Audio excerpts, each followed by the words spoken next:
Sérgio Peixoto Camargo. Caro professor Lau, o curso está realmente espetacular. Muitíssimo obrigado. Obrigado eu. O filósofo especialista em história da religião Michel Eliade, em seu livro Yoga, Imortalidade e Liberdade, sustenta que a finalidade do yoga é buscar, por meio de técnicas de meditação, tradução incorreta do termo dhyana, a supressão da consciência normal para dar lugar a uma consciência qualitativamente diversa que possibilita a compreensão da verdade metafísica. A essa experiência suprassensorial, extra-racional, sobejamente documentada, dá o nome de êxtase, neologismo que criou para designar o estado de samadhi, para separar também de êxtase, né? Porque êxtase vai para fora, então êxtase vai para dentro. Bom, sinceramente eu não acredito que exista um estado de percepção que dê acesso a realidades metafísicas que seja substancialmente diferente da consciência como nós temos aqui. Vamos dizer, é a mesma consciência apenas voltada para um outro objeto. Nós acabamos de falar de percepção de elementos que são fugazes demais e que escapam. Tem outros elementos que não são percebidos porque são permanentes demais. Na verdade, a nossa percepção só percebe mudanças. Só percebe o que acontece, o que é acontecer. É alguma coisa mudar. Algo que seja permanente escapa à nossa percepção por causa disso. Porém, aquilo que é permanente cerca você e determina você. Mas ela pode ser, vamos dizer, conscientizada, não por uma percepção nesse sentido que eu estou usando, mas por simples aceitação. No fundo, todas essas técnicas visam isso. Porém, a partir do momento em que esse procedimento se consagrou como uma técnica, ele pode ser usado a qualquer momento por qualquer pessoa. A técnica vai ser mais ou menos a mesma. Você vai lá, aprende e faz, né? Mas isto não está encaixado no desenvolvimento geral e total da sua personalidade. Então, o que serve? Se a sua personalidade está toda tosca, tudo disforme, você faz uma abertura metafísica. Você vai ser um idiota com abertura metafísica. Você vai negar que Gurdjieff ou Aleister Crowley tinham abertura metafísica? Eles tinham. É isso que você quer ser? Tudo isso é causado por técnicas. Então, o problema realmente não está na técnica, porque técnica é uma série de preceitos que visam articular coisas diferentes para uma finalidade específica. Né? Para obter uma certa finalidade, obter uma certa transformação. Se o centro da sua personalidade não está voltado para a busca da sabedoria, para a busca de Deus, não adianta técnica nenhuma. E se está, então não se incomode com a técnica, porque Deus lhe ensinará a técnica. Está entendendo? Então é por isso, por exemplo, que a sequência, vamos dizer, de meditações vedantinas, que é, vamos dizer, a busca do verdadeiro eu, ela não é propriamente uma técnica, mas ela é uma disciplina real de autoconhecimento. Então vamos dizer que a sequência das meditações, bom, você pode ler a lista delas em 2 minutos, mas aquilo pode ser também a substância da sua vida. E o que eu estou tentando passar para você é a ideia de que a busca desta centralidade aberta para o infinito deve ser o objetivo da sua vida, porque esta aí é a verdadeira fórmula humana. Nós existimos para isto. Não é isso? Então, se vai transformar isto numa técnica, eu digo, bom, às vezes pode funcionar e às vezes pode não funcionar. Tá certo? Mas eu acho melhor você deixar a técnica por conta do objeto, que ele lhe revele as técnicas, em vez de alguém lhe ensinar. Porque com essas técnicas espirituais acontece a mesma coisa que com essa técnica de análise de texto. Se ela for integrada dentro de uma personalidade que está seriamente empenhada, tá certo, em realizar aquilo para o qual ela existe, pode funcionar. Senão, a técnica vai comer a personalidade e isso vai fazer mal. Não é isso? Por exemplo, você pega uma técnica de concentração. Digo, muito bem, você consegue concentrar tão bem numa coisa que você apaga todas as outras. Então você chega naquele ponto do Hegel, do eu consciente, que suprime o universo e se toma a si mesmo como única realidade. Eu digo, o que você aprendeu? Nada, você está exatamente na inversão da estrutura da realidade. Então, uns caras estão aprendendo a se concentrar, outros estão aprendendo a fazer viagem astral e sair de si. Então, de boa técnica existe milhões, mas o problema não é a técnica, o problema é o para quê. É nesse para quê que nós temos que nos concentrar. Então, você vê que Platão, toda a obra de Platão é voltada para uma coisa que ele chama o Supremo Bem. E o Supremo Bem é um bem tão grande, tão grande, tão grande, que ele não pode ser dito. O que quer que você imagine dele tem mais, e mais, e mais, e mais, e mais, e mais, e mais.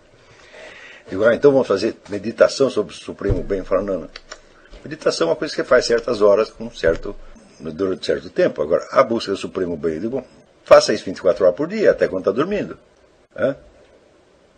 Isso não é uma técnica, isso é a sua vida mesma. Está entendendo? Isso é a realidade da sua vida. Nós todos existimos para isto. Todo ser humano existe para isto. E, portanto, não deve ser necessária uma técnica especial para você. Existe uma técnica especial para a vaca dar leite? Você pode até criar, você inventa uma maquininha que vai lá, puxa o leite da vaca. Mas, se você não fizer isso, bom, vai sair leite do mesmo jeito. Então, isto que nós estamos falando é uma coisa que, se você quiser, nada no mundo vai te impedir de fazer. Desde que você queira mesmo. Marcos Maris, gostaria de que respondesse as duas dúvidas que me surgiram recentemente. Se tudo que entra na realidade nunca mais sai dela, como então fica a questão do inferno, onde a alma, em um processo bem lento, se desintegraria? A alma não se desintegra no inferno. Ela sofre eternamente. O inferno é uma confirmação do que eu estou falando. Nada apaga. Nada, nada, nada, nada. É correto dizer que quem capta a realidade são os órgãos dos sentidos e quase instantaneamente é a imaginação quem diz as potencialidades dos objetos correspondentes? Bom, em princípio, sim.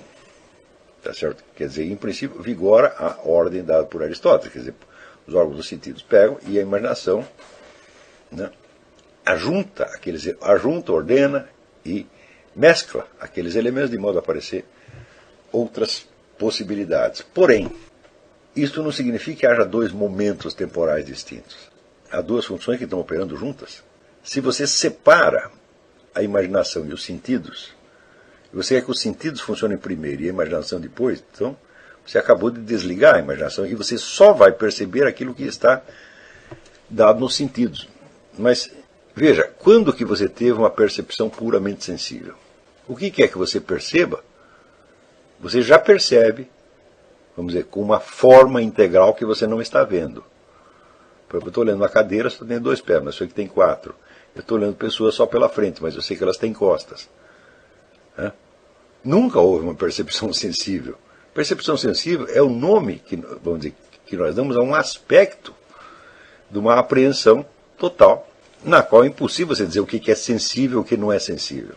Quer dizer, não se trata de uma operação sucessiva e nem mesmo, vamos dizer, de atos distintos, perceber e imaginar. O que eu digo é o seguinte: o aspecto imaginário das coisas está presente nelas fisicamente na sua frente. Pô. Você não percebe coisas corporais, isso é impossível. Vou perceber só um corpo. Digo, impossível, meu filho, nunca ninguém conseguiu isto. Nem um bebê pequeno pode fazer um treco desse.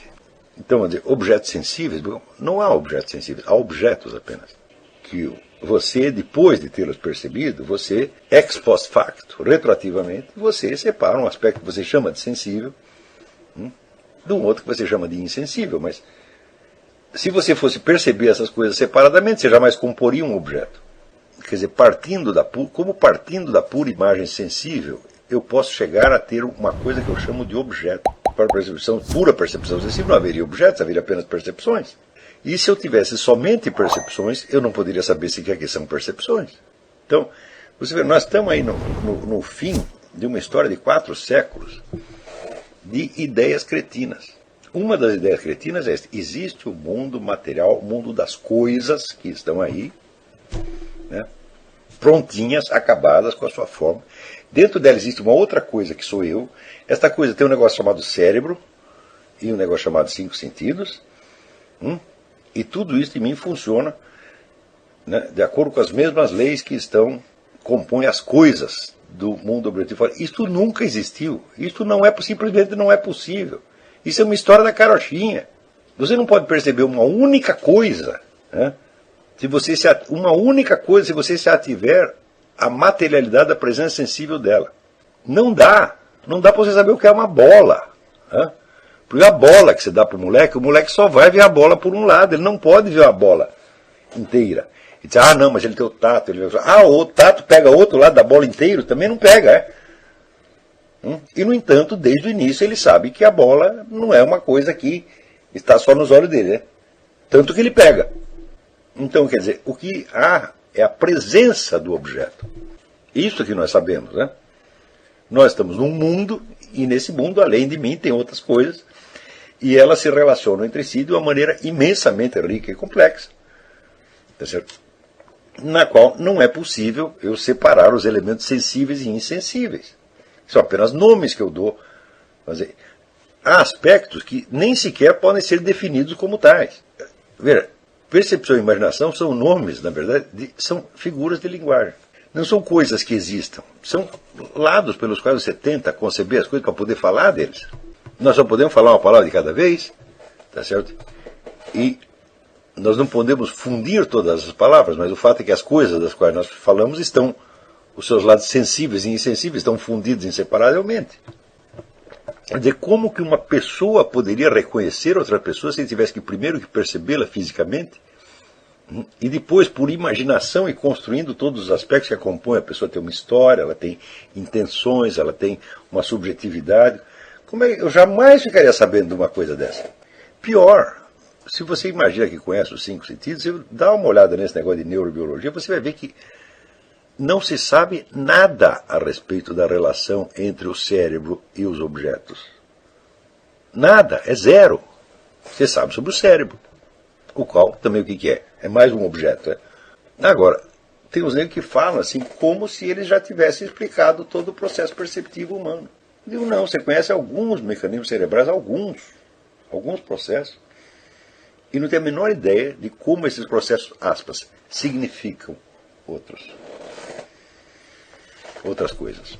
Ou seja, precisa entender que a base de todo o conhecimento do ser humano não é um negócio que se chama natureza e não é outro negócio que se chama cultura ou mente. Não existem essas duas coisas. E, no entanto, você vê tudo quanto é escola de psicologia, as pessoas só discutem esses dois negócios. É a natureza, o lado genético, e o outro lado, a cultura.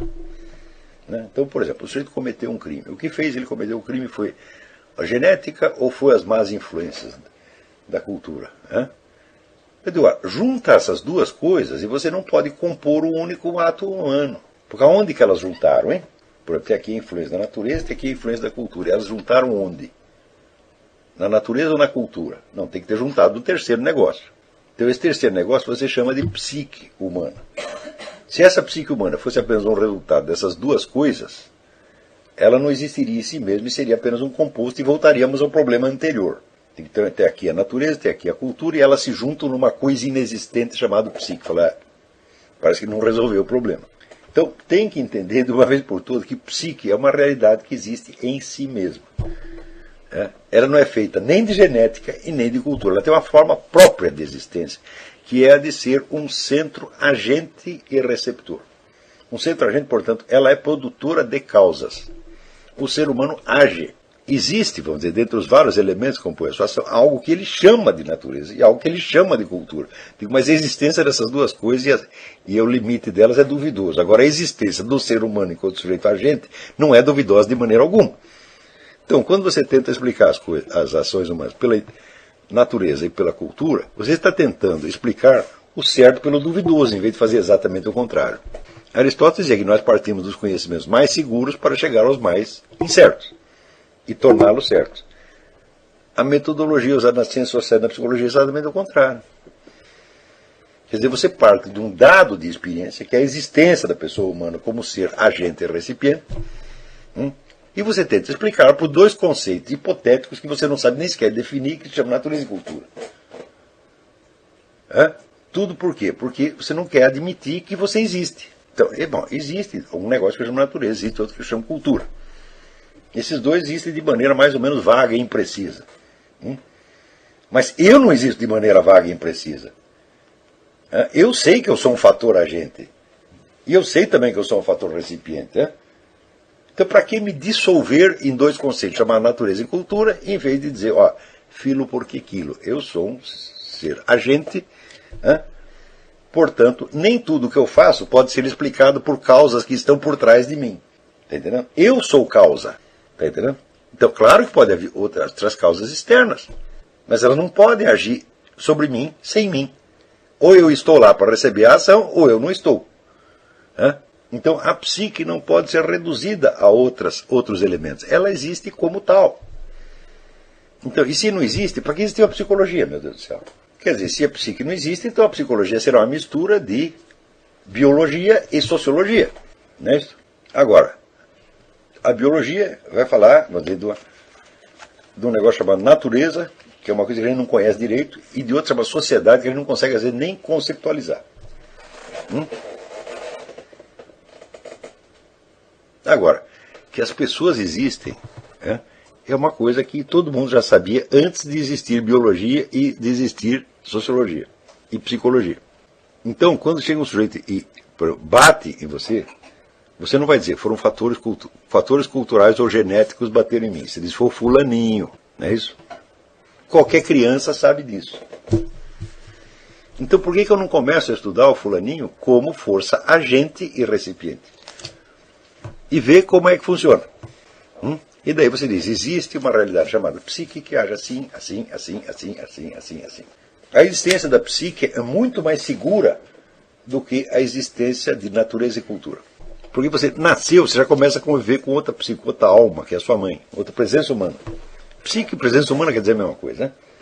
Ou vai dizer que a mãe para a criança é uma percepção sensível que ele teve. Quer dizer, a mãe não faz nada, ela fica lá paradona para o bebê ter a percepção sensível. É isso que ela faz, ela já começa a dar de mamar, começa a carregar o cara. Quer dizer, você conhece a sua mãe como força agente, não como mistura de natureza e cultura. Está entendendo? Então, quer dizer que aí o que os caras fazem é inverter o que deveria ser a regra áurea do método científico. Não negue a experiência. Não substitua dados de experiência por conceitos inventados. Deste fato que é fato de conhecimento universal. Existem seres humanos e eles agem. Mas não é uma coisa tão simples. Eu digo, por quê? Por que os caras não querem isso? Porque natureza é um negócio que eles podem coisificar. Ele cria um conceito de natureza e fala que existe uma coisa. Sociedades também podem coisificar. Então você pega uma realidade existente, complexa e misteriosa, e você subdivide ela em duas coisas inventadas, que lhe parecem extremamente explicativas. Então não explico nada. Quer dizer, isso é uma coisa de uma covardia extraordinária, uma covardia perante a própria existência. Quer dizer, se eu não estou disposto a saber que existem coisas que eu não compreendo, que eu não posso processar intelectualmente, mas que eu posso, com as quais eu posso lidar, na verdade, se eu não estou apto nem a isto, se tudo que eu não compreendo me aterroriza, eu tenho que imediatamente transformar numa estrutura que eu compreendo, eu não posso viver. Então, desde quando as pessoas têm filhos sem nada saber de embriologia? E se o primeiro dissesse, não, eu não vou entrar nesse negócio enquanto eu não tiver tudo bem explicadinho? Você está entendendo? Não teria nascido mais ninguém. E a gente não estaria aqui para contar a história. Quer dizer, aceitar a realidade da experiência, vamos dizer, com toda a riqueza, com toda a complexidade, com todo o mistério dela. Essa é a sua primeira obrigação. Você não está entendendo nada, mas você está ali no meio daquilo, e no fundo até você não está se sentindo muito mal,